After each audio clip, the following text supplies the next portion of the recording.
जी अस्सलाम वालेकुम। कैफ 6 आज के लेक्चर का आगाज़ करते हैं। Lecture number 3। आज के लेक्चर में चैप्टर 10 हमने स्टार्ट किया, उसको आगे लेके चलेंगे। चैप्टर 10 हमारा रिलेट करता है सोर्सेज ऑफ फाइनेंस से, जिसमें हम ये सीखेंगे कि एक कंपनी के पास अगर ज़रूरत के वक्त उसने पैसे इकट्ठे करने हों तो डिफरेंट ऑप्शंस क्या हैं, डिफरेंट सोर्सेज ऑफ फाइनेंस क्या हैं। कल हमने इसमें स्टडी किया था, जो सोर्स ऑफ फाइनेंस वो था शेयर्स हमने कल डिस्कस करके वो लर्निंग ऑब्जेक्टिव कंप्लीट कर लिया था। आज हम एक स्टेप आगे चलेंगे। नेक्स्ट सोर्स ऑफ फाइनेंस है वो है डेट। तो कल different types of shares discuss किए थे। आज के इस लर्निंग ऑब्जेक्टिव 2 में different types of debt discuss करेंगे। ये लर्निंग ऑब्जेक्टिव थोड़ा सा लेंथी है, इसलिए ये आज एक लेक्चर में कंप्लीट नहीं हो पाएगा। कुछ हिस्सा इसका हम आज के लेक्चर में कवर करेंगे और कुछ हिस्सा इसका फिर हम कल इसको कंप्लीट करेंगे। सबसे पहले लर्निंग ऑब्जेक्टिव 1 में से कोई क्वेश्चन कोई पूछना चाहते हो, कोई चीज़ समझ में ना आई हो, पूछ लीजिए। शाबाश, 1 बाय 1 जी। आईपीओ और इंट्रोडक्शन का फ़र्क क्या है? इंट्रोडक्शन में एग्जिस्टिंग शेयर्स को ही स्टॉक एक्सचेंज में रजिस्टर तो करवाया जाता है, जनरल पब्लिक को ऑफर नहीं किया जाता। जनरल पब्लिक को ऑफर नहीं किया, वो न्यू शेयर्स होते हैं जो आईपीओ में इशू किए जाते हैं। इंट्रोडक्शन में एग्जिस्टिंग शेयर्स ही, जैसे कोई प्राइवेट था उसी को कन्वर्ट करके हमने लिस्टेड कर लिया, पब्लिक कर लिया, उसका स्टेटस ही चेंज हुआ। नहीं, वो एग्जिस्टिंग शेयर होल्डर के पास ही रहते हैं। जैसे फर्ज कीजिए हम 3 शेयर होल्डर्स हैं, मिलके एक कंपनी बनाई, हमारे पास 1-1 मिलियन शेयर्स हैं, अभी प्राइवेट कंपनी है। हमने सोचा यार फ्यूचर में हमें मजीद इकट्ठे करने पड़ेंगे, हमारे पास तो जितनी जमा पूंजी थी लगा चुके हैं, तो फ्यूचर में अवाम से पैसे इकट्ठा करने पड़ेंगे। तो अब ऐसा करते हैं कि फ़िलहाल अभी ही लिस्टिंग करवा लेते हैं इसको, जब फ्यूचर में ज़रूरत पड़ेगी ना उस वक्त हमें दोबारा ये सारा काम नहीं करना पड़ेगा, काम सारा तैयार होगा, हम सिर्फ ऑफर करेंगे। तो अब एग्जिस्टिंग 3 मिलियन ही हमने स्टॉक एक्सचेंज में जाके लिस्ट करवाए, तो हमारे जो लिस्टिंग 3 मिलियन ही की होगी वो वही 3 मिलियन है जो एग्जिस्टिंग है, जो नया इशू हुआ है वो नहीं। यह है इंट्रोडक्शन, यानी हमने मार्केट में स्टॉक एक्सचेंज में इंट्रोडक्शन ले लिया, हमारे इंट्रोडक्शन हो गया मार्केट में।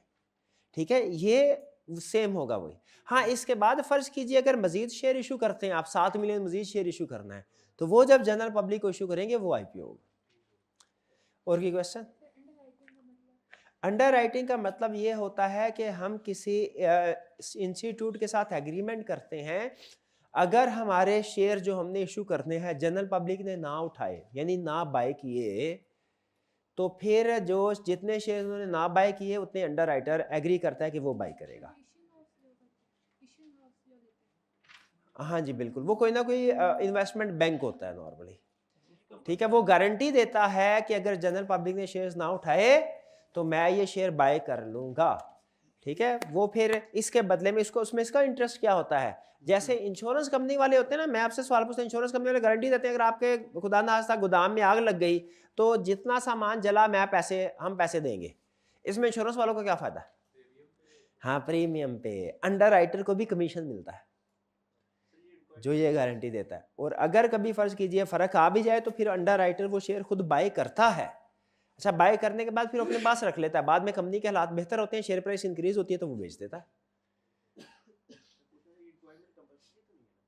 नहीं, कंपलसरी नहीं है, जैसे इंश्योरेंस करवाना कंपलसरी नहीं है, आप चाहे तो इंश्योरेंस करवाएं अपने बिजनेस, चाहे ना करवाएं। उसी तरह अंडर राइटिंग भी करवाना कंपलसरी नहीं है, लेकिन अगर अंडर राइटिंग नहीं करवाएंगे थोड़ा सा फेयर रहेगा कि अगर जनरल पब्लिक ने पॉजिटिव फीडबैक नहीं दिया ना, आपका प्रोजेक्ट उधर ही फारग। जी, और कोई क्वेश्चन? जी, नहीं, वो उसके अपने पास रहेंगे क्योंकि वो आगे कंपनी को दे चुका होगा। अंडर राइटर जो पैसे लेगा फिर बाद में सब्सिक्वेंटली शेयर बेच के उसके अपने पास रहेंगे। और कोई क्वेश्चन? कोई क्वेश्चन नहीं? चलिए अब होम असाइनमेंट की तरफ चलते हैं। ये कुछ क्वेश्चंस थे, एमसीक्यूज भी हैं, कुछ क्वेश्चन भी है।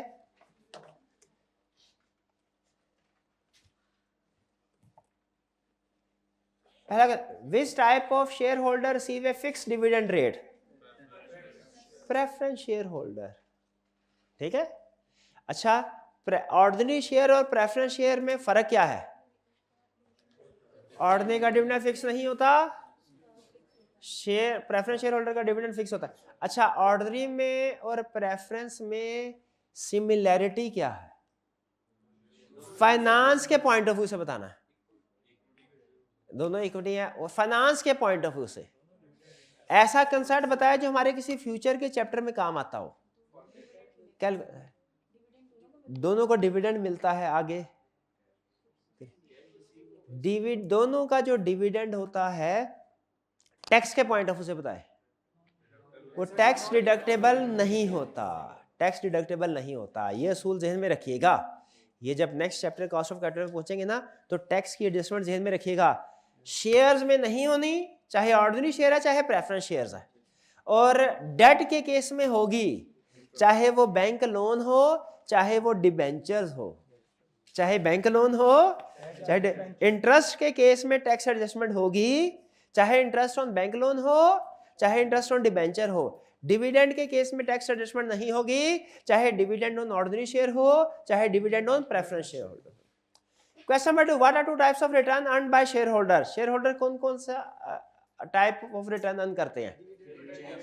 बोनस इशू, राइट इशू, नहीं बोनस राइट नहीं, dividend and change in share price. अच्छा, चेंज इन शेयर प्राइस को ना कभी कभार हम टर्मिनल वैल्यू बोल देते हैं। टर्मिनल वैल्यू इसलिए बोलते हैं क्योंकि ये टर्मिनेशन यानी एट द एंड शेयर को सेल करें तो जो पैसे आते हैं ना, ये वो चीज होती है। ठीक है, तो दो तरह के रिटर्न होते हैं। डिविडेंड वो एनुअल मिलता है। अच्छा, प्रैक्टिकली डिविडेंड इंटरम भी होता है, फाइनल भी होता है। फाइनेंस में आपने एज्यूम करना है कि जब तक वो साइलेंट है, और अक्सर साइलेंट ही रहेगा, वो कौन सा डिविडेंड हुआ करेगा? Final dividend. शाबाश, सिंप्लिसिटी ऑफ कैलकुलेशन के लिए वो हमें एज्यूम करवाता है कि ये फाइनल डिविडेंड ही है। अच्छा, एक चीज मुझे बताइए, देखिए कंसेप्ट से कंसेप्ट निकलता है। मैं बहाने से ना दिखने को नजर आ रहा होगा आपको मैं थ्योरी पढ़ा रहा हूँ, लेकिन मैं बैक एंड पे ना अपना जो चैप्टर 11 और कुछ दूसरे फ्यूचर के चैप्टर्स हैं उनके कंसेप्ट्स न्यूमेरिकल जो है वो बिल्ड कर रहा हूँ। यहाँ पे वो बोल रहा है कि जी दो तरह का मिलता है, डिविडेंड और change in share. Change in share price का मतलब क्या है कि आज शेयर मैंने अगर 100 रुपए का लिया, उसकी फेस वैल्यू 100 है, जो 2 साल 3 साल 4 साल के बाद उसकी मार्केट वैल्यू 125 हो गई, तो वो 25 रुपए भी तो मेरा प्रॉफिट है। ऐसा ही है। ठीक है। अच्छा, एक टर्म बोली जाती है, एक प्रेफरेंस शेयर में ऑर्डिनरी शेयर में एक डिफरेंस आई कैप ने नहीं लिखा हुआ। ठीक है, मैं आपसे पूछ रहा हूं, रिडीमेबल और इरिडीमेबल ये क्या फर्क है? ऑर्डिनरी शेयर्स हमेशा इरिडीमेबल हैं, प्रेफरेंस शेयर्स में भी रिडीमेबल में भी इरिडीमेबल। ध्यान में रखिएगा, ऑर्डिनरी जी रिडीमेबल डेट होता है, रिडीमेबल प्रेफरेंस शेयर भी होता है, प्रेफरेंस शेयर भी होता है। बल्कि अगली बात अब आपने शेयर में, वरना ऐसी बात आप उछल पड़ेंगे अगली बात सुन के। ये प्रेफरेंस शेयर ना सिर्फ ये कि रिडीमेबल होता है, बल्कि वो कन्वर्टेबल भी होता है। ये पता है आपको? तो आप तो कह रहे थे कि प्रेफरेंस शेयर रिडीमेबल नहीं होता। रिडीमेबल भी, हाँ, प्रेफरेंस शेयर दोनों होते हैं, ऑर्डिनरी शेयर एक ही होता है। ऑर्डिनरी शेयर इरिडीमेबल, लिख लें, ordinary share irredeemable, preference share redeemable भी इरिडीमेबल भी। अच्छा, तो मुझे बताइए, मैं कुछ टर्म्स बोलने जा रहा हूं, आपने मुझे बताना है इन टर्म्स से आपको वाकफियत है कि नहीं। Redeemable at par, par value क्या होती है? Face value, nominal value. अच्छा, अब अगर मैं कहीं पे कोई फेस वैल्यू आपको ना बताऊं, तो आपने वही एज्यूम करना है जो आई के आपने अपनी किताब में लिखा हुआ है, 100 रुपीज, 100 रुपीज। अच्छा, नहीं, वो फेस वैल्यू डिफरेंट होती है, डिफरेंट शेयर की डिफरेंट होती है। ठीक है, लेकिन in the absence of information assume करना है 100 है। रिडीमेबल आपने वैल्यू बताते जाना है, रिडीमेबल एट पार कितने में रिडीम होगा? 100। Redeemable eight 10% premium 100। Redeemable eight 20% discount 80। अच्छा, इशूड एट डिस्काउंट 10%, 90 पे इशू हुआ है, इशू रिडीम नहीं हुआ।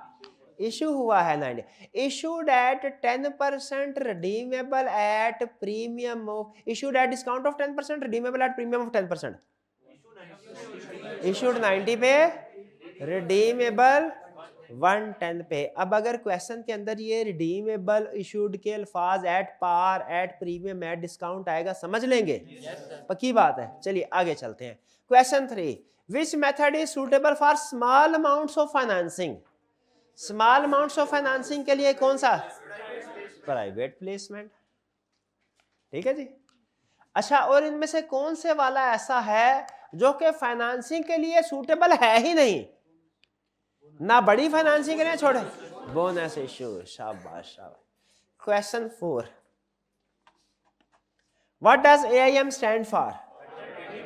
Alternative investment market. अच्छा, इसका पर्पस क्या होता है? स्मॉल कंपनीज, बिजनेसेस के लिए फाइनेंस रेज करना। Correct. 5, in which method is cash not received by company? Bonus issue. IPO में तो नहीं होता। State 2 features of shares. Share के फीचर्स क्या हो? प्रीएम्प्टिव राइट है, इरिडीमेबल है, डिविडेंड वेरी कर सकता है, डिविडेंड टैक्स डिडक्टेबल नहीं होता, प्रीएम्प्टिव राइट होता है। बिल्कुल ठीक है। ये 2 पूछे थे हमने, 3-4 बता दिए थे। Differentiate between issuance cost of equity and debt. Issuance cost पूछ रहा है, इशू करने की कॉस्ट किसकी ज्यादा है? इक्विटी की। डेट की कम होती है, क्योंकि इक्विटी के केस में ज्यादा अप्रूवल्स रिक्वायर्ड होती हैं, प्रोसेस लेंथी होता है। Differentiate bit. अच्छा जी, what is 8, what is the primary purpose of alternative investment market? Explain the concept of 2। अच्छा, ये इत्तेफाक से जो एग्जांपल्स आ रही है 2 for 5, 2 for 5 की है, लेकिन ये ना समझिएगा हमेशा यही होता है। वो कभी 1 for 3 भी कह सकता है, कभी 4 for 7 भी कह सकता है, उसकी मर्जी है। तो कंसेप्ट क्या? 2 for 5 का मतलब क्या है? जिसके पास 5 शेयर्स हैं उसको 2 शेयर्स मिलेंगे। ठीक है। 10, company A is considering an IPO to raise funds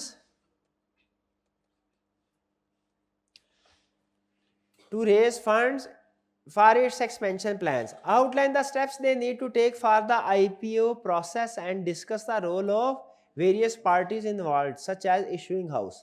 process क्या होता है? सिंपल आंसर देना है। सबसे पहले स्टेप नंबर 1 में क्या होता है? प्राइस सेट की जाती है। कंपनी किसके साथ मिलकर प्राइस सेट करती है? ब्रोकर के साथ। फिर उसके बाद क्या करते हैं?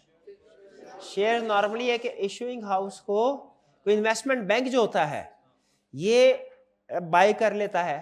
लाजमी नहीं है इशूइंग हाउस बाय करे, लेकिन अमूमी तौर पे वो दरमियान में एक इंस्टीट्यूशनल इन्वेस्टमेंट आ जाती है, बाय कर लेता है, और फिर उसके बाद जनरल पब्लिक को इशू किए जाते हैं। देखिए, लीगली और भी स्टेप्स हैं, ये कंप्लीट स्टेप्स नहीं है, और भी पार्टीज इन्वॉल्व होगी। हमने सिर्फ फाइनेंस और अपने सिलेबस की हद तक इसको डिस्कस किया है। ठीक है, हमने इसके लीगल इम्प्लीकेशन को डिस्कस नहीं किया, वरना शेयर इशू करने की लीगल इम्प्लीकेशन आपको पता है, लॉ में पूरा चैप्टर है। तो हम सिर्फ यहाँ पे इसको ब्रीफ डिस्कशन अपने सिलेबस और अपने फाइनेंशियल एस्पेक्ट की हद तक डिस्कस करते हैं। Next 11, firm B needs a small amount of financing for a new project. Small को ज़हन में रखिएगा, स्मॉल उसने बोला और न्यू प्रोजेक्ट है। Discuss pros and cons of opting for private placement. Private placement के बेनिफिट्स क्या हैं, और क्विकर है, चीपर है, लेस डिस्क्लोजर, और डिसएडवांटेजेस क्या है? एक ही बंदा अगर हैवी इन्वेस्टमेंट करेगा तो उसका कंट्रोल बिल्ड हो जाता है। ठीक है, कंट्रोल एक्सरसाइज कर सकता है, उसकी फिर बाद जो प्रोजेक्ट में चेंजेस करनी होती है उससे फिर अप्रूवल लेनी पड़ती होती है। Next, firm D is considering either a right issue और a bonus issue. Assess the impact on the firm's balance sheet for both options. Right, assets और लायबिलिटीज दोनों इंक्रीज होंगे। बोनस इशू में रिजर्व की कैपिटलाइजेशन होती है, assets और liabilities same रहते हैं जैसा पहले थे। करेक्ट। चलिए, कोई क्वेश्चन पूछना चाहते हो तो पूछ लें, वरना आगे चले। कोई क्वेश्चन नहीं। नेक्स्ट, डेट का मतलब क्या है? Debt means borrowing money in exchange for interest. इसमें इंटरेस्ट को अंडरलाइन कीजिए कि आपने मनी को बारो किया इंटरेस्ट के बदले में, यानी बदले में आप इंटरेस्ट देंगे। ठीक है, और इंटरेस्ट जो है वो टैक्स डिडक्टेबल होता है। डेट में भी शॉर्ट टर्म और लॉन्ग टर्म, बिल्कुल ठीक है, शॉर्ट टर्म भी हो सकता है, लॉन्ग टर्म भी हो सकता है। शॉर्ट टर्म कौन सा होता है? जैसे बैंक ओवरड्राफ्ट। और लॉन्ग टर्म कौन सा है? Bank loan.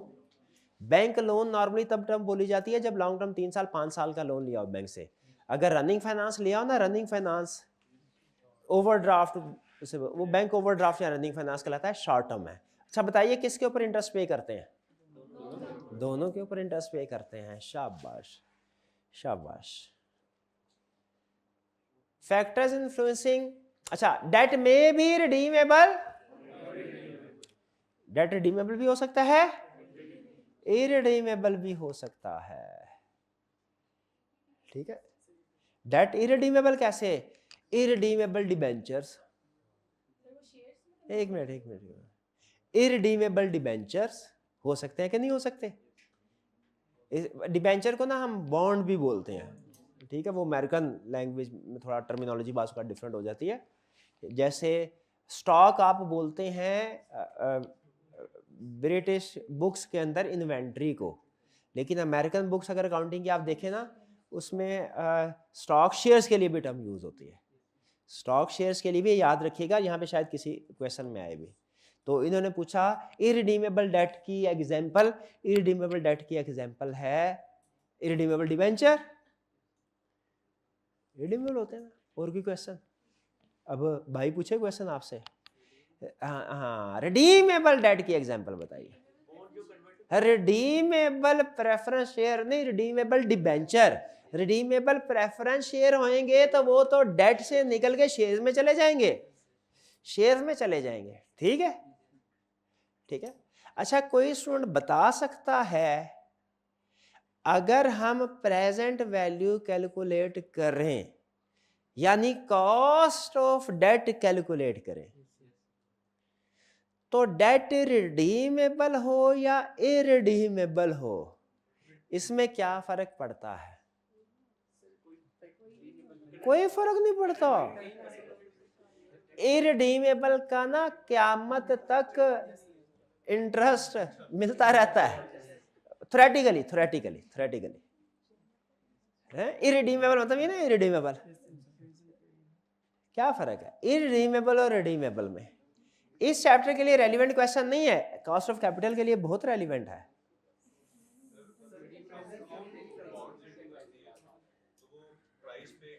अच्छा आप जरा सुनिएगा और समझ आ जाए तो मुझे बताइएगा। इरिडीमेबल सिक्योरिटी होगी। अच्छा सिक्योरिटी में और शेयर्स में फर्क पता है किसी को? सिक्योरिटीज की टर्म बोली जाती है शेयर और डिबेंचर्स दोनों के लिए, शेयर डिबेंचर दोनों के लिए लफ्ज सिक्योरिटीज बोला जाता है। जब कोई कंसेप्ट दोनों में अप्लाई होता है ना, तो हम ये नहीं कहते this concept shall apply on share as well as debentures, हम कहते हैं this concept shall apply on securities. अगर सिक्योरिटी इरिडीमेबल हो तो परपेचुइटी का फार्मूला लगेगा, रिडीमेबल हो तो एन्युटी का फार्मूला लगेगा। ये बात समझ आई कि नहीं आई? अब बताएं इरिडीमेबल में और रिडीमेबल होने में फर्क है कि नहीं? कि जब प्रेजेंट वैल्यू कैलकुलेट करेंगे इरिडीमेबल की परपेचुइटी का फार्मूला लगेगा, रिडीमेबल की एन्युटी का नहीं समझ आई आपको? कोई मसला नहीं, गोली मारे, कोई प्रॉब्लम नहीं है। ये इस क्वेश्चन इस चैप्टर का क्वेश्चन ही नहीं था, ये अगले चैप्टर में देखेंगे, फिर देखेंगे। परपेचुइटी कोई परेशान होने की जरूरत नहीं, आगे चल के फार्मूला सिर्फ बदलना है, सिर्फ फार्मूला बदलेगा। आपने केस स्टडी के अंदर क्वेश्चन के अंदर ये देखना है कि ये इरिडीमेबल है कि रिडीमेबल है, और अपने जहन में रखना है इरिडीमेबल है तो फार्मूला कुछ और होगा, रिडीमेबल है तो फार्मूला कुछ और होगा। क्या होगा वो बाद में पढ़ना है। Availability factors influencing choice of debt. अच्छा एक चीज और मिल गई, अब बात हो ही रही है तो रिडीमेबल में सवाल पूछे पहले आप।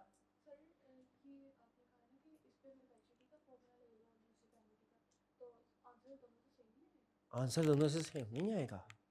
एन्युटी का फार्मूला तब लगाते हैं जब वो कैश फ्लो एंड में जाके कहीं पे खत्म होने होते हैं, परपेचुटी का मतलब है हमेशा चलते रहेंगे, सेम नहीं आएगा, फार्मूला सेम नहीं होगा।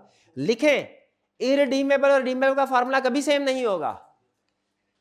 मैं परपेचुटी और एन्युटी में आप कंफ्यूज हो रहे हैं शायद, उसको छोड़ दें, लेकिन इतना तो लिख लें कि इरिडीमेबल और रिडीमेबल का फार्मूला सेम नहीं होगा। आज के लिए इतना काफी नहीं है, अभी तो स्टोरी शुरू हुई है, इतना काफी है। क्या मिक्स हो गया है सारा? एक मिनट है, वापिस आ जाए। डेट में बी रिडीमेबल और इरिडीमेबल, ये समझ आया आपको? रिडीमेबल डेट कौन सा होता है? जो 5 साल 7 साल के बाद वापस करना होता है। इरिडीमेबल डेट कौन सा होता है? जो कभी भी वापस नहीं करना, कंपनी ने कभी भी वापस, उसके बदले में हमेशा इंटरेस्ट पे करती रहेगी कंपनी। रिडीमेबल और इरिडीमेबल फर्क समझ आ गया? क्या ये शेयर में कन्वर्ट हो सकता है? यस। वो भाई इरिडीमेबल पे उनकी बस हो गई है, वो कन्वर्टेबल में ले गया तो वो तो कहेंगे सर जी बात। हालांकि मेरे जहन में था मैं कन्वर्टेबल भी, आपने पहले भी शायद लफ्ज बोला था तो मैं पिक करके मैं समझाना चाह रहा हूँ, लेकिन मैंने फैसला किया नहीं, वो अगले चैप्टर में देखेंगे। रिडीमेबल इरिडीमेबल समझ आ गया कि नहीं आ गया? पक्की बात है। रिडीमेबल क्या होता है? रिडीम मतलब रिटर्न करना। Redeemable means returnable. जो डेट आपने, कंपनी ने डिबेंचर इशू किए, अगर तो कंपनी अपने उन डिबेंचर होल्डर को, जिनको डिबेंचर इशू किए हैं, कंपनी उनको कहती है 5 साल बाद आके डिबेंचर दे देना, सारे पैसे ले जाना, तो ये डिबेंचर कौन से हुए? रिडीमेबल। और ये कब रिडीम होंगे? After 5 years. और अगर कंपनी कहे डिबेंचर इशू कर रही हूं, खरीद लो, लेकिन जब तक मैं हूं डिबेंचर वापस नहीं होंगे, इनके बदले में इंटरेस्ट मिलता जाएगा। इंटरेस्ट लेते जाना तुम लोग, इंटरेस्ट लेते जाना। हाँ, जब कंपनी वाइंड अप होगी पैसे तभी मिलेंगे, उससे पहले नहीं मिलेंगे। ऐसे डिबेंचर्स को क्या कहते हैं? इरिडीमेबल। कुछ समझ आई आपको? इरिडीमेबल, बस इतना ही है। वो आगे एन्युटी परपेचुटी तो वो तो आते कोई और बात थी, वो इसका इससे ताल्लुक नहीं था, उसको इग्नोर मारे। Okay, factor influencing choice of debt. Debt कौन सा, शॉर्ट टर्म चाहिए, लॉन्ग टर्म चाहिए? रिडीमेबल, इरिडीमेबल, बहुत सी टाइप्स के होते हैं ना डेट बताइए कितनी टाइप्स का हो सकता है? बैंक लोन हो सकता है, और डिबेंचर्स हो सकते हैं। डिबेंचर्स हैं तो रिडीमेबल हो सकते हैं, इरिडीमेबल हो सकते हैं। ये है डिफरेंट डेट्स की ऑप्शन। शेयर की तो 2 ही ऑप्शन थी ना, ऑर्डिनरी शेयर, प्रेफरेंस शेयर। हाँ, प्रेफरेंस शेयर के आगे मजीद 2 ऑप्शंस थी, रिडीमेबल, इरिडीमेबल। डेट में कितनी ऑप्शन है? एक बैंक लोन और दूसरी क्या है? डिबेंचर। डिबेंचर्स के आगे मजीद 2 ऑप्शंस हैं, रिडीमेबल और इरिडीमेबल। शाबाश, ये समझ आ गया आपको? ये समझ आया कि नहीं आया? पहले क्या बताया था? हाँ, तो वही तो कंसेप्ट इधर भी है। रिडीमेबल और इरिडीमेबल प्रेफरेंस शेयर्स और रिडीमेबल और इरिडीमेबल डिबेंचर्स कंसेप्चुअली सेम है। आगे चलते हैं, factor influencing choice of debt. कैसे डिसाइड करेंगे कि कौन सा डेट आपको चूज करना चाहिए? बहुत से बैंक लोन की तरफ जाएं कि डिबेंचर की तरफ जाएं? डिबेंचर में रिडीमेबल की तरफ जाएं, इरिडीमेबल की तरफ जाएं? कौन सा? ये कंपनी के पॉइंट ऑफ व्यू से बात कर रहा है, आपने इसको पढ़ते हुए कंपनी बन के सोचना है, इन्वेस्टर या इंडिविजुअल बन के नहीं सोचना, वो कंसेप्ट उलट हो जाएगा। कंपनी बन के सोचना है आपने। Availability, some options are available only for certain companies, for example only listed companies can make public issue of securities. अब जनरल पब्लिक को इशू करने हैं कि नहीं करने? जनरल पब्लिक से पैसे इकट्ठे करने हैं कि नहीं करने? याद रखें, शेयर्स भी जनरल पब्लिक को इशू हो सकते हैं, डिबेंचर्स भी हो सकते हैं। तो अगर तो आपकी कंपनी लिस्टेड है, आपके पास ज्यादा ऑप्शन है, आप डिबेंचर जनरल पब्लिक को भी इशू कर सकते हैं। लेकिन अगर आपकी कंपनी लिस्टेड नहीं है तो फिर जनरल पब्लिक को आप डिबेंचर इशू नहीं कर सकते। ठीक है जी। तो पहला तो अवेलेबिलिटी के कुछ ऑप्शंस कुछ फर्म्स के लिए अवेलेबल हैं, कुछ के लिए अवेलेबल नहीं है। फॉर एग्जांपल क्या दी उसने कि हाँ जनरल पब्लिक को डिबेंचर इशू करना लिस्टेड कंपनी के लिए अवेलेबल है, अनलिस्टेड के लिए अवेलेबल है। दूसरा एग्जांपल ड्यूरेशन करा, if loan is obtain to finance a project its repayment should match the life of project. इसके साथ स्टैरिक मार्क कर दें और अब ब्रैकेट में लिख दें चैप्टर 16। चैप्टर 16 क्या कह रहा है? कह रहा है कि अगर लोन ऑब्टेन किया है ना तो जो उसकी रीपेमेंट हो किसी प्रोजेक्ट के लिए, जैसे चैप्टर 16 है हमारा इन्वेस्टमेंट अप्रेजल का, उसमें बाज़ औक़ात वो कहता है कि आपने नया प्रोजेक्ट स्टार्ट करना है लोन लेके, तो कह रहा है बिल्कुल सिंपल, आपने लोन कितने अरसे के लिए लेना है? जितने साल का प्रोजेक्ट हो उतने साल के लिए, ताकि उधर से उस लोन से पैसे लेके प्रोजेक्ट स्टार्ट करें और हर साल प्रोजेक्ट के प्रॉफिट से थोड़ा थोड़ा निकाल के लोन रीपे कर दें। एक तरह से मैचिंग कंसेप्ट बन गया। तो ये ज्यादा अच्छा नहीं है? बिल्कुल ये ज्यादा अच्छा है। हाँ बिल्कुल, प्रोजेक्ट की अर्निंग से ही लोन को रीपे कर दें, क्योंकि प्रोजेक्ट के लिए तो लोन लिया गया था। नेक्स्ट, फिक्स रेट और floating rate. Fix rate agreed, यानी लोन आपने फिक्स रेट पे उठाना है कि फ्लोटिंग रेट पे। ठीक है, फिक्स रेट पे उठाना है तो स्टार्ट में ही रेट फिक्स हो जाएगा, बाद में 5 साल तक रेट फिक्स है, चाहे स्टेट बैंक 30% कर दे चाहे 10% कर दे, उधर फिक्स रहेगा। Floating rate varies during life time depending on market rate. Floating rate different करता है, हर 2 महीने बाद स्टेट बैंक का मॉनिटरी पॉलिसी चेंज हुई, बेस रेट चेंज होते हैं, वो इंक्रीज डिक्रीज करता रहता है। फिक्स रेट पे उठाएंगे ना, बैंक लिखता है कि 10%, एग्रीमेंट में लिखा जाता है 10%। फ्लोटिंग रेट पे उठाएंगे तो लिखा जाता है कि जो भी रेट मार्केट रेट होगा उसके ऊपर। किसमें रिस्क ज्यादा है? फ्लोटिंग में रिस्क ज्यादा है। हाँ, पाकिस्तान में वैसे ही बढ़ने का रिस्क। शाबाश। Fix rate finance is risk free but may be more expensive. कब मोर एक्सपेंसिव? जब ये ना हो हम फिक्स कर बैठे और बाद में मार्केट डाउन चली जाए। देखिए, दो धारी तलवार है ना ये, जाहिर है अब भी तो जा सकती थी। Security and covenant. सिक्योरिटी का मतलब कि आपके पास कोई सिक्योरिटी है, सिक्योरिटी है तो लोन मिलेगा, सिक्योरिटी नहीं है तो लोन नहीं मिलेगा। कोविनेंट का मतलब है कंडीशन, जो बंदा भी लोन देता है IMF की तरह ही लोन देता है, यानी अपनी शर्तें भी साथ मनवाता है। तो आप देखिए, कोविनेंट का मतलब वो शर्तें, क्या आप वो शर्तें पूरी करने के काबिल हैं? अगर वो शर्तें पूरी करने के काबिल हैं फिर आपको लोन मिलेगा, वरना नहीं। कह रहा है बोरिंग पावर ऑफ कंपनी में भी लिमिटेड, बोरिंग पावर कम हो सकती है कंपनी की due to security and covenant requirements. किसी भी बैंक की जितनी ज्यादा सिक्योरिटी की रिक्वायरमेंट होंगी, कोविनेंट रिक्वायरमेंट कंडीशंस होंगी, कंपनी की बोरोइंग एबिलिटी उतनी ही कम होती जाएगी, कम होती जाएगी रिक्वायरमेंट। सिक्योरिटी में भी इधर फिक्स चार्ज और फ्लोटिंग चार्ज। ये तो आपने वो कंपनी लॉ में शायद पढ़ा होगा, कि किसी और सब्जेक्ट में भी पढ़ा है। फिक्स चार्ज और फ्लोटिंग चार्ज क्या होता है?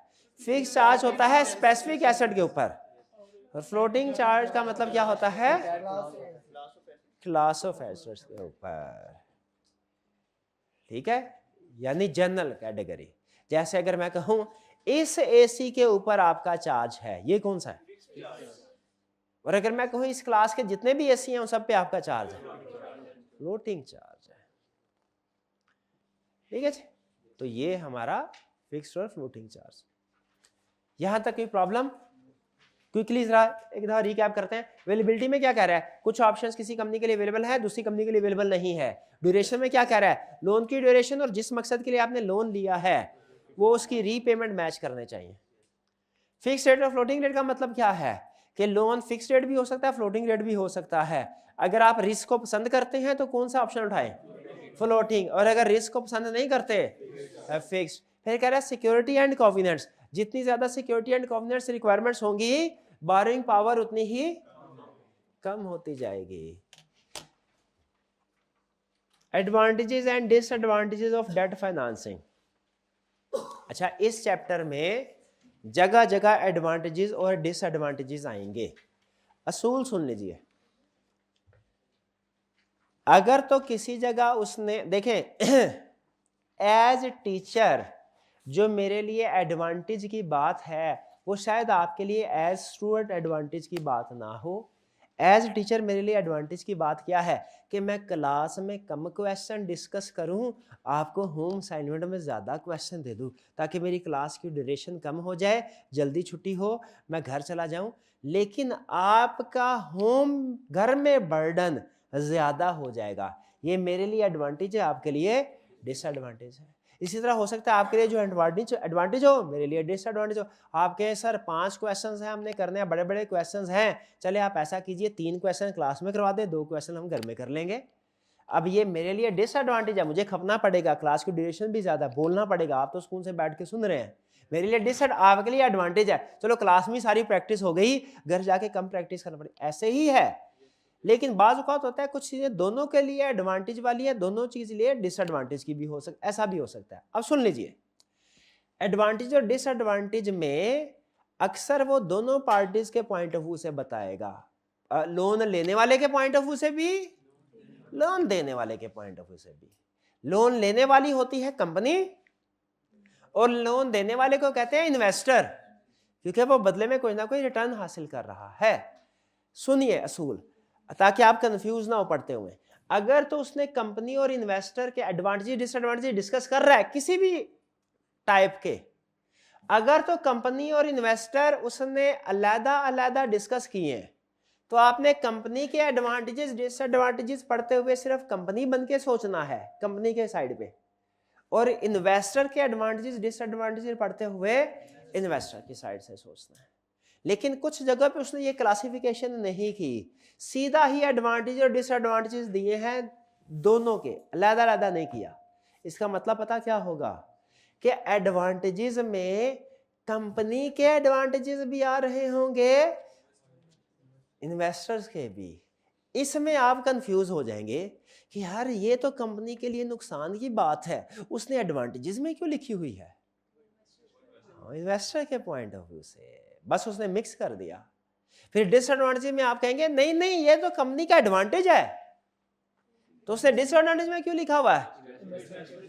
क्योंकि अमूमी तौर पे एक का एडवांटेज दूसरे का डिसएडवांटेज होता है। और इवन इसमें भी अगर आप सिर्फ एक हिस्सा पढ़ ले तो दूसरा पढ़ने की जरूरत नहीं है। पढ़ेंगे सही हम, जरूरत क्यों नहीं है?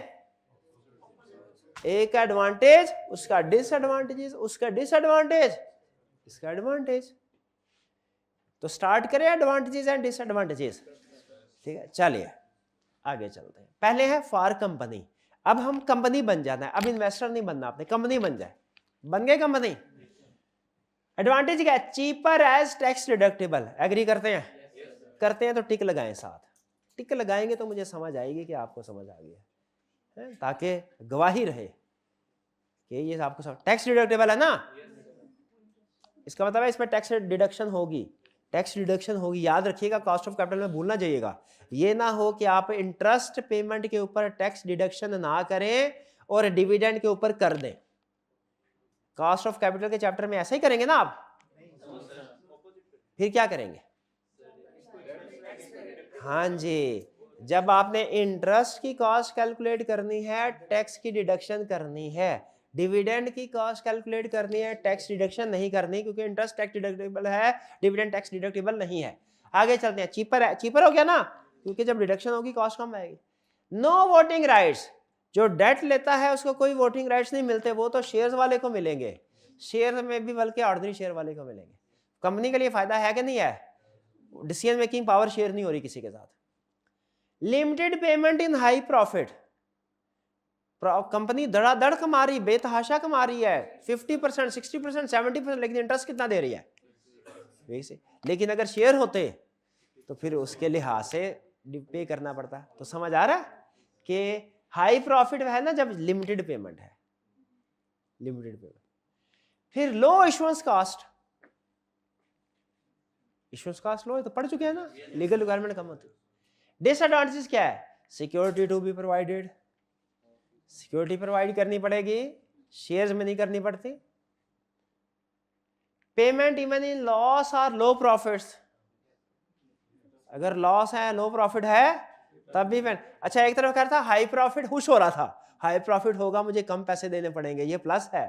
और अगर प्रॉफिट कम हो तो फिर उतने पैसे देने पड़ेंगे, ये तो नुकसान की बात होगी उसके लिए। Liquidator in case of non payment, अगर नॉन पेमेंट डिविडेंड पे ना करें मसला कोई नहीं है, घर की बात है, लेकिन अगर डेट पे इंटरेस्ट पे ना करें, वो जिन लोगों ने पैसे लेने हैं वो अगर कोर्ट में रुजू कर ले, आपने कैफ 7 कंपनी लॉ में पढ़ा होगा, वो 1 लाख रुपया किसी को देना हो ना, अगर 1 लाख लॉ ने बताया और आप उसे ना दे, वो कोर्ट में जाके अप्लाई कर दे, वो आप लिक्विडेटर पॉइंट ऑफ कंपनी खत्म हो जाती है, वाइंड अप हो जाती है। तो इसलिए वो कहते हैं इसमें डिसएडवांटेज क्या है कि अगर आपने पेमेंट वगैरह टाइम पे ना की, लिक्विडेटर पॉइंट हो जाएगा, कंपनी गई। Higher ranking of payment on liquidation, अगर लिक्विडेशन होगी तो डेट की पहले बारी आएगी, कंपनी के शेयर होल्डर की बारी बाद में आएगी। कंपनी के लिए फायदे की बात है कि नुकसान की? इसीलिए डिसएडवांटेजेस में भी है, यही है। फर्दर बोरिंग पावर रिड्यूस, जितनी ज्यादा बोरिंग करते जाएंगे उतनी रेटिंग कम होती जाएगी, सिक्योरिटी उतने ही लोन कम देंगे। आईएमएफ से जिस कंट्री ने ज्यादा लोन लिया हुआ है, आईएमएफ उसको मजीद ज्यादा लोन देगा कि उसको मजीद कम लोन देगा? कम लोन देगा। जितना ज्यादा आप लोन उठाते हैं आपकी बोरोइंग पावर, मजीद बोरोइंग पावर का मतलब है मजीद लोन कितना ले सकते हैं आप, वो कम होती जाती है। सब कुछ गिरवी रखा दिया, अब क्या रह गया? एक दो चीजें हैं उनकी तरफ अभी आपकी नजर नहीं गई, वो गिरवी रखाई जा सकती है। क्या? High gearing, high risk, high gearing, इसके साथ अंडरलाइन भी कर लें, स्टेरिक मार्क भी कर लें, छोटा सा कंसेप्ट है, बहुत अहम। गियरिंग का मतलब क्या होता है? गियरिंग रेशो क्या मतलब होता है? करंट एसेट और करंट लायबिलिटी नहीं है, क्विक रेशो है। गियरिंग रेशो क्या है? हाँ जी, debt divided by equity, debt से मुराद लॉन्ग टर्म डेट है, ये याद रखिए। इसके साथ ब्रैकेट में लिख लें chapter 15 working capital. Working capital वाला कंसेप्ट बिख रहे हैं ना भाई, एक का तार दूसरे से जुड़ा है, किसका किससे जुड़ा हुआ है, तो इसलिए मैं बता रहा हूं ताकि उधर जाके आपको रिकॉल हो जाए। बताया हाई गियरिंग का मतलब क्या है? गियरिंग का मतलब क्या है? जितना ज्यादा डेट लेते जाएंगे गियरिंग हाई होती जाएगी। जो ज्यादा, इसके लिए एक और वर्ड यूज होता है लेवरेज्ड कंपनी, गियर्ड कंपनी। जिस कंपनी ने ज्यादा लोन लिया हो ना, ज्यादा लोन डेट, उसके लिए वर्ड होता है गियर्ड कंपनी, हाईली गियर्ड या हाईली लेवरेज्ड कंपनी। गियर्ड का लफ्ज ज्यादा मशहूर है।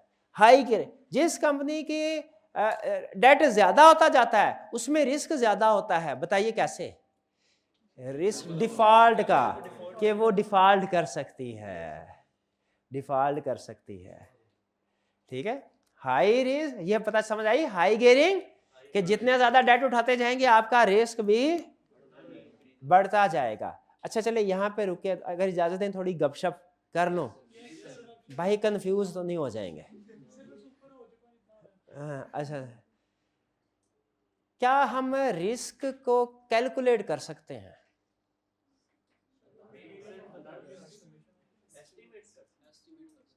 एस्टीमेट मॉनेटरी टर्म्स में कर सकते हैं।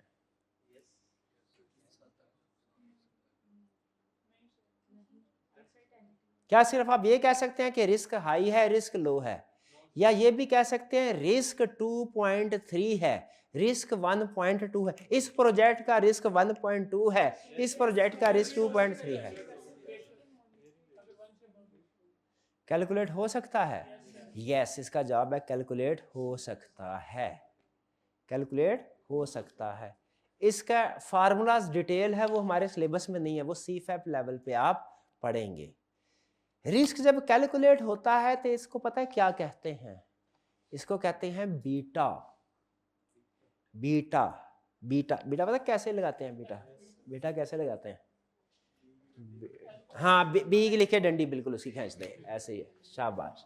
पहले डंडी खींच देते हैं फिर बी लिखते हैं, ये ऐसे, ये बीटा।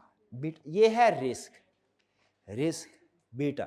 ये ज़हन में रखिएगा, पहचान रखिएगा, जहां कहीं बीटा आ जाए इसका मतलब क्या है, रिस्क आ गया। वो कहेगा beta has been increased from 1.1 to 1.3।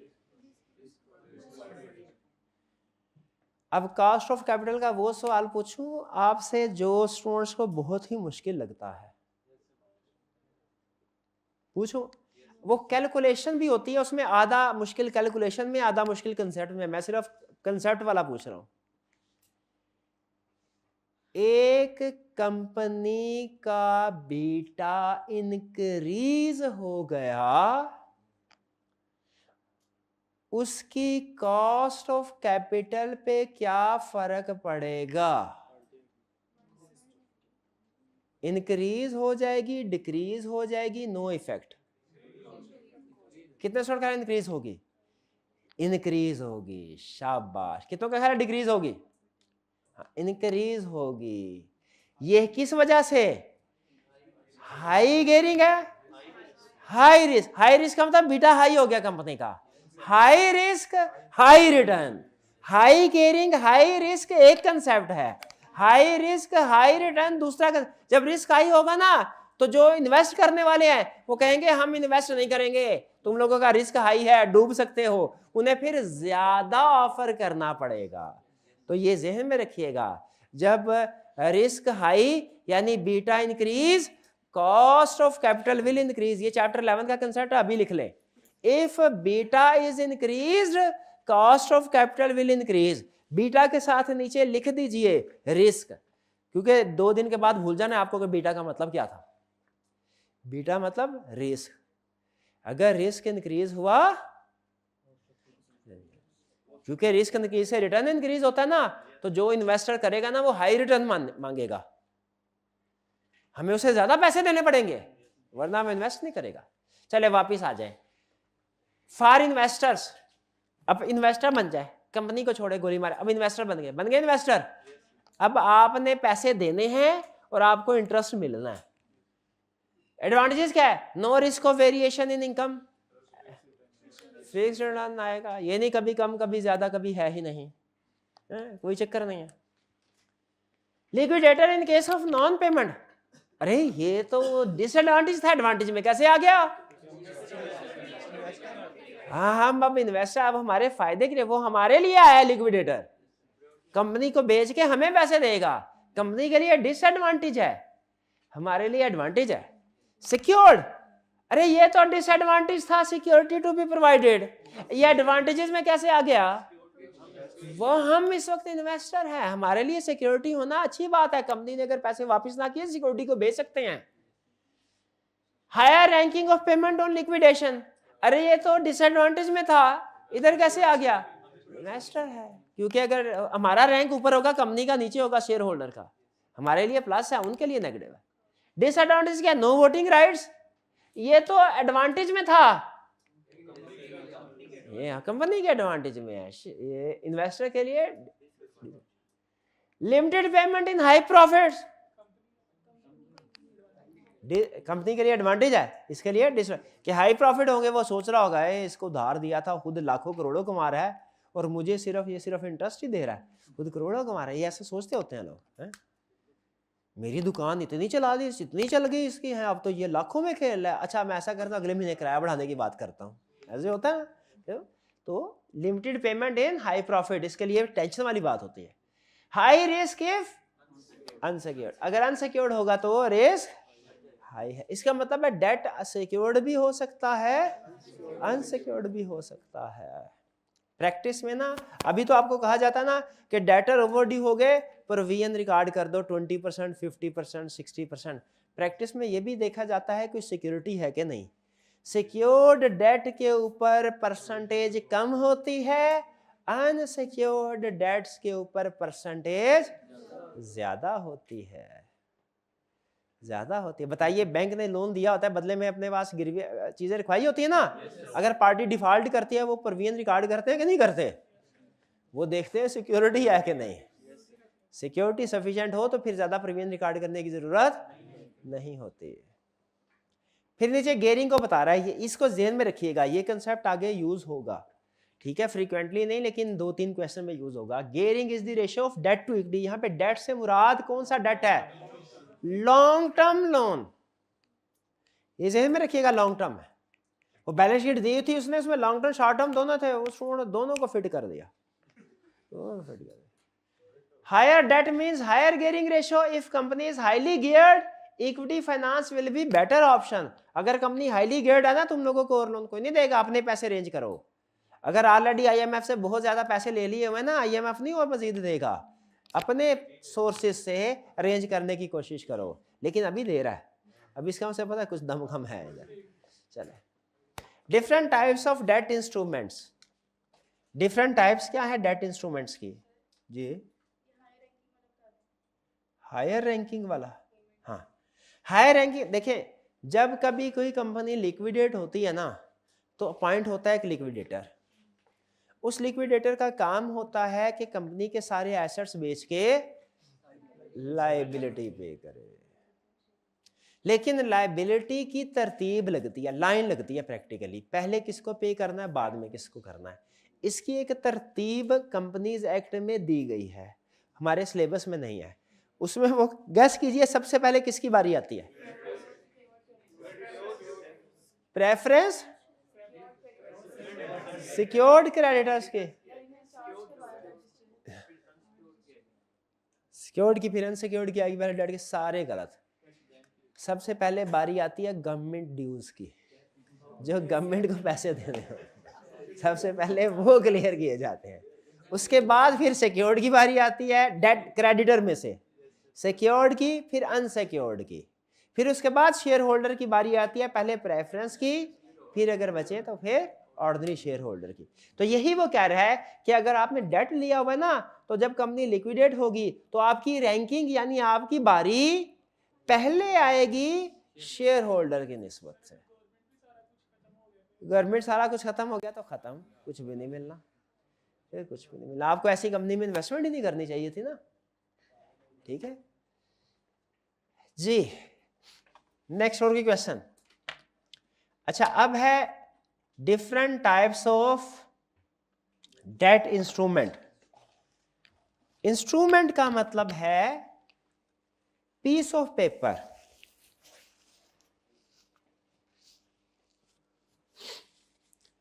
यानी डेट में बैंक लोन के लिए इंस्ट्रूमेंट का वर्ड यूज नहीं होता। ये जो डिबेंचर बॉन्ड वगैरह होते हैं ना, इनके लिए इंस्ट्रूमेंट का वर्ड यूज होता है। इंस्ट्रूमेंट का मतलब यूज होता है सिक्योरिटीज के लिए, सिक्योरिटीज इंस्ट्रूमेंट। ठीक है, तो इंस्ट्रूमेंट का मतलब है कि कंपनी के पास कितनी ऑप्शंस हैं। डेट के जरिए बैंक के अलावा पैसे करने हैं इकट्ठे कंपनी ने। कंपनी डेट में डिफरेंट ऑप्शन होती है ना। एक ऑप्शन है बैंक से लोन ले लें, यहां पे उसका जिक्र नहीं कर रहा, वो बाद में करेगा। डेट इंस्ट्रूमेंट का मतलब, इंस्ट्रूमेंट का मतलब होता है रिटर्न पीस ऑफ पेपर। आपने पढ़ा निगोशिएबल इंस्ट्रूमेंट, वो रिटर्न पीस ऑफ पेपर होते हैं। तो जब आप रिटर्न पीस ऑफ पेपर के जरिए किसी से वादा करते हैं कि कुछ अरसे के बाद आप उसे पैसे दे देंगे, उसके लिए वर्ड इंस्ट्रूमेंट यूज होता है। इंस्ट्रूमेंट की डिफरेंट टाइप्स है। एक है commercial paper, loan, notes, debenture और बॉन्ड्स। थ्योरेटिकल कंसेप्ट है सिर्फ, न्यूमेरिकल में इसकी कोई सिग्निफिकेंस नहीं है। न्यूमेरिकल में सिर्फ और सिर्फ वो आपसे डिबेंचर और बॉन्ड्स को कहेगा एक ही चीज है, और नॉर्मली डिबेंचर वर्ड यूज करेगा। लेकिन थ्योरेटिकली डिफरेंट आपको कंसेप्ट्स बता रहा है। पहला कमर्शियल पेपर। कमर्शियल पेपर कहते हैं जब आपने थोड़े से अरसे के लिए पैसे इकट्ठे करने हो, 1 साल से कम अरसे तक के लिए, तो यूं समझ लीजिए है ये सारे ही डिबेंचर्स की बदली हुई शक्लें। अगर वही पेपर आप 1 साल से कम अरसे के लिए डेट के लिए इशू करें, कमर्शियल पेपर, उसी को आप 1 साल से ज्यादा और 5 साल तक के लिए इशू करें, और उसी को अगर 5 साल से ज्यादा के लिए इशू करें, वो डिबेंचर या बॉन्ड कहलाएगा। 5 साल से ज्यादा कर लिए। अब अगर वो सिक्योर्ड है तो बॉन्ड कहलाएगा, अनसिक्योर्ड है तो डिबेंचर कहलाएगा। लेकिन परेशान नहीं होना, ये सिर्फ थ्योरेटिकली डिफरेंस है। जब न्यूमेरिकल साइड पे जाएंगे वो एक ही चीज आपसे पूछेगा, डिबेंचर। क्लियर? हाँ, बॉन्ड्स के आगे कह रहा है कुछ मजीद टाइप्स हैं, ये समझ लीजिए। पहले बताइए यहां तक समझ आ गई? कमर्शियल पेपर, लोन स्टॉक, फिर डिबेंचर, बॉन्ड्स। बॉन्ड्स के डिफरेंट टाइप। पहली डीप डिस्काउंटेड बॉन्ड। डीप का मतलब बहुत ज्यादा, डिस्काउंटेड का मतलब डिस्काउंट दिया गया हो। ऐसा बॉन्ड जिस पे बहुत ज्यादा डिस्काउंट दिया गया हो उसे कहते हैं deep discounted bond. Deep discounted bond यानी 100 रुपये पार वैल्यू है तो वो हो सकता है 50 रुपये, 60 रुपये, 40 रुपये में बिक रहा हो। जैसे कुछ अर्सा पहले, 1.5 साल पहले जो पाकिस्तान के स्कूक बॉन्ड्स इंटरनेशनल मार्केट में इशू करने थे तो वो तकरीबन कोई 50-60% के दरमियान में ट्रेड हो रहे थे पार वैल्यू की। डीप डिस्काउंट बहुत, इसका मतलब क्या है कि पाकिस्तान अगर आज 100 रुपये का बॉन्ड इशू करके कहता है जी 5 साल बाद 100 रुपये हम आपको देंगे, तो उसे कितने पैसे मिलेंगे? 53 रुपीज। 53 रुपीज, क्योंकि 47 क्या हो गया? डिस्काउंट। डिस्काउंट थोड़ा बहुत होना तो उसे सिंपल डिस्काउंट बोलते हैं। 5% डिस्काउंट, 10% डिस्काउंट, ये सिंपल डिस्काउंट है। इशूड एट डिस्काउंट सुना होगा आपने? इशूड एट डिस्काउंट 10% होना, 10% हो तो आप कहेंगे इशूड एट डिस्काउंट, और अगर 50% हो तो आप कहेंगे इशूड एट डीप डिस्काउंट। कुछ समझ आया डीप डिस्काउंट का? डीप डिस्काउंट का इन्वेस्टर को फायदा हो जाता है। जितना ज्यादा डिस्काउंट होगा ना, कंपनी के लिए नुकसानदेह है, इन्वेस्टर के लिए फायदेमंद है। उतने कम पैसे देने पड़ेंगे और उतने एंड पे ज्यादा पैसे मिलेंगे।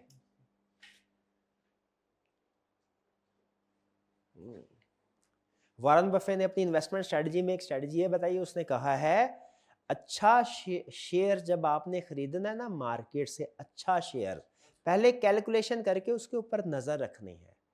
कहता है वैसे शिकार करना है जैसे शेर बकरी का शिकार करता है, हिरन का शिकार करता है। कैसे? पहले वो अंदाजा लगा लेता है कि मैंने इसका शिकार करना है, ताड़ लेता है, टारगेट कर लेता है। फिर उसके बाद वो बड़े चुपके से इत्मीनान से इंतजार करता रहता है कि इस वक्त उसका शिकार बेखबर हो, वीक पोजीशन में है। जब वीक पोजीशन में आएगा ना उस वक्त अटैक करना है। तो कहता है जब ने आपने जिंदगी में स्टॉक एक्सचेंज में इन्वेस्टमेंट करनी हो ना, हिसाब किताब लगाए कौन सा शेयर अच्छा है, कौन सा शेयर अच्छा है, कौन सा डिविडेंड वगैरह दे रहे हैं। जब आपको पता चल जाए मार्केट में ये शेयर स्ट्रांग है, इनके डिविडेंड ज्यादा होते हैं, फौरन नहीं खरीदना, फौरन नहीं खरीदना। कहता है टारगेट बना के नजर रखे, शेयर की आंख रखे उसके ऊपर, फिर सुकून से नजर रखते रहे। बैड टाइम का इंतजार करें। बैड टाइम में कोई बैड न्यूज आएगी, इन्वेस्टर जो होता है ना, इन्वेस्टर वो उसकी साइकी बताता है। कहता है 90% से ज्यादा इन्वेस्टर मार्केट में शॉर्ट टर्म होता है। तो इस इन्वेस्टर के शॉर्ट टर्म सोच से फायदा उठाया जा सकता है। ये नेगेटिव सोचता है ना तो ये हर चीज के बारे में नेगेटिव सोच रहा होता है। तो जब स्टॉक एक्सचेंज डाउन जाती है ना, अच्छा शेयर भी डाउन जाता है। हालांकि अच्छे शेयर को उसूली तौर पे डाउन जाना नहीं चाहिए, लेकिन मार्केट की साइकी ऐसे कहता है वो वक्त है जब शेयर डीप डिस्काउंट जाए ना, डीप डिस्काउंट लो वैल्यू पे, उस वक्त आप खरीद लें। कहता है आपका जो रिटर्न ऑन इन्वेस्टमेंट है वो सिर्फ कंपनी के डिविडेंड पे बेस नहीं करता, आपकी इनिशियल इन्वेस्टमेंट पे भी बेस करता है। वो कितनी है? कोशिश करनी है इनिशियल इन्वेस्टमेंट कम से कम हो। तो जब डीप डिस्काउंट होता है ना, इसमें बेसिकली जो इनिशियल इन्वेस्टमेंट होती है आपकी वो कम से कम हो जाती है। अब आपको कुछ भी ना मिले, इंटरेस्ट के नाम पे कुछ भी ना मिले, तो आपको 5 साल के बाद 100 रुपया मिल जाना है, उसी से बड़ी अर्निंग हो जाएगी। 53 रुपये लगा के 100 रुपया मिल जाएगा जिन्होंने बॉन्ड्स खरीदे, तो उनके लिए तो ठीक है। ये है डीप डिस्काउंट। डीप डिस्काउंट समझ आया? एक है जीरो कूपन बॉन्ड। कूपन किसे कहते हैं? कूपन, कूपन कहते हैं हाँ, जब आप कोई बॉन्ड खरीदे ना, बॉन्ड, तो उसके जैसे कोई टिकट कभी आपने देखी हो ना, जैसे ये बात पार्किंग में, वो एक टिकट के 2 हिस्से होते हैं, एक बड़ा हिस्सा होता है, एक छोटा हिस्सा होता है। ऐसा ही है ना, छोटा हिस्सा अपने पास ना, बड़ा हिस्सा हमें दे देता है, हम बाद में वापस करते हैं, मैच कर लेता है। इसी तरह समझ लीजिए डिबेंचर की बुक प्रिंट होती है, उसमें आप जब कंपनी को पैसे देते हैं वो आपको छोटा और बड़ा दोनों हिस्से उतार के दे देता है। कहता है ये लो दोनों हिस्से ले जाओ। आप कहते हैं अच्छा इनका मतलब क्या है? वो कहता है ये छोटा हिस्सा है कूपन और बड़ा हिस्सा है आपका बॉन्ड। बड़ा हिस्सा 5 साल बाद आपने हमें देना है, हम आपको बॉन्ड के पैसे दे देंगे। छोटा हिस्सा जो है ना ये कूपन रेट है। ये इसके ऊपर रेट देखिए क्या लिखा, हमने कहा 6%। उसने कहा आपको हर साल 6% इंटरेस्ट भी मिलेगा। छोटा हिस्सा कूपन वाला आपका राइट ऑफ इंटरेस्ट स्टैब्लिश करेगा, बड़ा हिस्सा बॉन्ड वाला आपका right to return money establish करेगा। तो दोनों हिस्से दे दिए। तो हमने कहा दो बनाने की क्या जरूरत थी पागल, तो मैं एक ही बना देते, उसी के ऊपर लिख देते कि हर साल, अक्सर ऐसे भी होता है बॉन्ड में, ऐसे भी होता है कि हर साल 6% पे इंटरेस्ट मिलेगा, 5 साल बाद पूरी अमाउंट रीपे हो जाएगी। तो कंपनी ने कहा ये तुम्हारे ही फायदे के लिए है। बताइए इसमें क्या फायदा है, इन्वेस्टर का क्या फायदा है? अगर right to return coupon rate interest अलहदा हो, वो अलहदा हिस्सा बन जाए, और जो बड़ा प्रिंसिपल रीपे करने वाला है उसको अलहदा कर दिया जाए। ये ज्यादा इन्वेस्टर के लिए बेहतर है कि दोनों एक हिस्से में ही लिख दी जाए दोनों चीजें। अलहदा कैसे बेहतर है? इंटरेस्ट इंक्रीज डिक्रीज भी वो 6% ही मिलेगा, उसे अलहदा से बेच सकता है। शाबाश। वो जो इंटरेस्ट वाला पोर्शन होता है ना, वो अलहदा से भी जरूरत के वक्त बेचा जा सकता। ये आगे चल के एक जगह में कंसेप्ट समझाएगा आपको। वो यहाँ पे आया, मैंने कहा चले जीरो कूपन है, फौरन ही बता दें। अच्छा अगर तो कूपन साथ है ना तो फिर तो ये कंसेप्ट है, लेकिन जीरो कूपन बॉन्ड का मतलब क्या है वाला? कूपन का मतलब होता है कूपन रेट, इंटरेस्ट रेट। लिख ले, coupon rate is equal to interest rate. जहां कहीं कूपन रेट आ जाए इसका मतलब क्या होगा? Interest rate, cost of capital में आएगा बार बार। Coupon rate is equal to interest. ये सारी चीजें साथ साथ लिख रहे हैं ना, कहीं पे इकट्ठे करते जाएं। कूपन, जीरो कूपन बॉन्ड का मतलब क्या है? इंटरेस्ट रेट नहीं होगा। तो मुझे बताइए कोई पागल है कि बॉन्ड खरीदेगा और उसके ऊपर इंटरेस्ट ही नहीं ले रहा? हाँ, या तो उसको मिलेगा डिस्काउंट पे या रिडीम होगा प्रीमियम पे। तो बेसिकली वो एनुअल रिटर्न नहीं ले रहा होगा, लेकिन वो चेंज इन शेयर प्राइस से फायदा उठा रहा होगा। Bond offered at zero interest rate, it is offered at discounted rate and investor earn through higher redemption value. Redemption value भी समझ आई कि नहीं आई? नहीं आई समझ। ये रिडेम्पशन वैल्यू क्या होता है? इतना मुश्किल लफ्ज आ गया है। जब रिडीम होगा उस वक्त की जो वैल्यू होती है उसे रिडेम्पशन वैल्यू कहते हैं। अच्छा कैलकुलेट कीजिए रिडेम्पशन वैल्यू। एक बॉन्ड फेस वैल्यू 100 रुपीज है, रिडीमेबल है एट 20% प्रीमियम।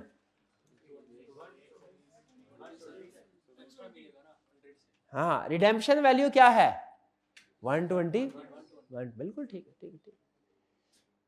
भाई डीप डिस्काउंट बॉन्ड समझ आ गया, जीरो कूपन बॉन्ड भी समझ आ गया। आगे यूरो बॉन्ड। यूरो बॉन्ड से आपको लग रहा होगा कि ये कोई यूरोपियन बॉन्ड है, नहीं ऐसा नहीं है। यूरो मतलब फॉरेन, यूरो का यहाँ पे आपने मतलब लेना है जैसे फॉरेन बॉन्ड। पाकिस्तान में अब बैंक अकाउंट पाक रुपीज में खुलता है ना, डॉलर में तो नहीं खुल सकता? खुल सकता है, फॉरेन अकाउंट होता है। शाबाश। फॉरेन अकाउंट, फॉरेन करेंसी में भी अकाउंट खुल सकता है, उसमें रिक्वायरमेंट थोड़ी कुछ ज्यादा होती है बैंक की, लेकिन खुल सकता है। उसी तरह पाकिस्तान में जो बॉन्ड इशू किए जाएंगे या किसी कंट्री में बॉन्ड इशू किए जाए, क्या वो सिर्फ लोकल करेंसी में इशू किए जाते हैं क्या फॉरेन करेंसी में भी होता है? अगर पाकिस्तान में कोई बॉन्ड इशू किया जाए ना पाक करेंसी में, वो भी पाक करेंसी में यूज किए जाते हैं रुपीज में, तो वो नॉर्मल बॉन्ड है। लेकिन अगर पाकिस्तान में कोई बॉन्ड इशू किया जाए डॉलर में कि हम आपको $1,00,000 5 साल बाद वापस करेंगे, वो होगा यूरो बॉन्ड। और जिस करेंसी में होगा ना उसको भी दरमियान में फिट करना है, ये होगा यूरो डॉलर बॉन्ड। यूरो से समझ आया फॉरेन करेंसी है, डॉलर से समझ आया कौन सी फॉरेन करेंसी है। हाँ इन्वेस्टमेंट कुवैती दिनार में भी हो सकता है, उसे कहेंगे यूरो कुवैती दिनार बॉन्ड। ठीक है भाई, यूरो डॉलर का कंसेप्ट समझ आ गया आपको? चलिए ठीक है। If a bond is issued in dollar in Pakistan, it will be called euro dollar bond. अच्छा अब एडवांटेजेस ऑफ कह रहे हैं आखिरी बात, इसके बाद क्लास खत्म। इसके बाद छुट्टी। आखिरी बात, जीरो कूपन बॉन्ड में इन्वेस्टर को कूपन तो मिलेगा, रेट तो मिलेगा ही नहीं, इंटरेस्ट रेट तो मिलेगा ही नहीं, ऐसे ही ना, zero coupon zero interest rate. तो उसके फायदे और नुकसान क्या हैं? क्या इसका कोई फायदा है? अच्छा अब देखते हैं एग्री कर। नो नीड टू, अच्छा एक मिनट, इसने कंपनी और इन्वेस्टर की क्लासिफिकेशन तो की ही नहीं। इसका मतलब है हो ना हो ये मिक्सचर लगाएगा कहीं ना कहीं, मिक्स करके दे देगा। तो हमने थोड़ा सा अलर्ट होना है, हमने ये भी देखना है एडवांटेज है कि नहीं, ये भी देखना है किसके पॉइंट ऑफ व्यू से है। No need to repay cash till maturity date, क्योंकि कंपनी को हर साल इंटरेस्ट पे करने की जरूरत नहीं है, सिर्फ एंड में पे करना है। एडवांटेज हो गया कंपनी के लिए। उसने बताया नहीं, उसको चाहिए था ये, जैसे ऊपर उसने स्टार्ट अच्छा लिया था इन्वेस्टर का और कंपनी का अलग करके, लेकिन यहाँ पे आके वो मिक्स कर गया। कोई बात नहीं, जल्दी में होगा। Redemption price is known, redemption price is known. Projector को क्या हो गया? बटन तो बंद है, हाँ ऑन कर दे, हो गया ऑन। ये लेक्चर थोड़ी देर के लिए पॉज कर दे जी। तो next, redemption price is known, redemption price पता है कितनी होगी, पता है ना। So better planning to repay bond at maturity, so planning की जा सकती है कि मैच्योरिटी डेट पे कितने पैसे अरेंज करने हैं और कैसे करने हैं। किसके पॉइंट ऑफ व्यू से है? ये भी कंपनी के पॉइंट ऑफ व्यू। हाँ ठीक है। अच्छा डिसएडवांटेजेस पे आ जाए। Not attractive for investors unless rate of discount is high, क्योंकि उनको रेट ऑफ इंटरेस्ट तो मिल नहीं रहा, तो जो कमाना है उन्होंने डिस्काउंटिंग से ही कमाना है। तो इन्वेस्टर के लिए अट्रैक्टिव नहीं है जब तक के रेट हाई ना हो। फिर कह रहा है ये पेंशनर के लिए सूटेबल नहीं है। पेंशनर हजरात ने इन्वेस्टमेंट करनी है अगर, वो ये जीरो कूपन बॉन्ड बाय ना करे। क्यों ना करे? क्योंकि suitable only for those investors who are ready to sacrifice periodic return. हाँ, क्योंकि उनको हर मंथ नहीं मिलेगा। जीरो कूपन बॉन्ड खरीदेंगे अगर आप, हर महीने इंटरेस्ट नहीं मिलेगा। ठीक है, इसलिए ये सिर्फ उन इन्वेस्टर्स के लिए सूटेबल है जिनके पास अपने खर्चा पानी चलाने के लिए, घर चलाने के लिए पैसे हैं और वो मंथली रिटर्न को सैक्रिफाइस या पीरियोडिक रिटर्न को सैक्रिफाइस कर सकते हैं। If investor needs money back before maturity, he will have to sell. तो देखा उसने, ये कंपनी के लिए बता दिया एडवांटेजेस और ये इन्वेस्टर्स के पॉइंट ऑफ व्यू से। इसका मतलब है जीरो कूपन बॉन्ड पहले सेल भी हो सकता है, लेकिन ये कंपनी को नहीं होता, ये आगे किसी दूसरे इन्वेस्टर को होता है। कंपनी ने तो जब उसकी रिडेम्पशन पीरियड आएगा, टाइम आएगा, तभी इसको रिडीम करना है। ये आज के लिए इतना ही प्लान था। कोई क्वेश्चन पूछना चाहते हो पूछ लें, इसमें कोई क्वेश्चन नहीं है। चलिए आज का लेक्चर यहाँ खत्म करते हैं हम। अल्लाह हाफिज।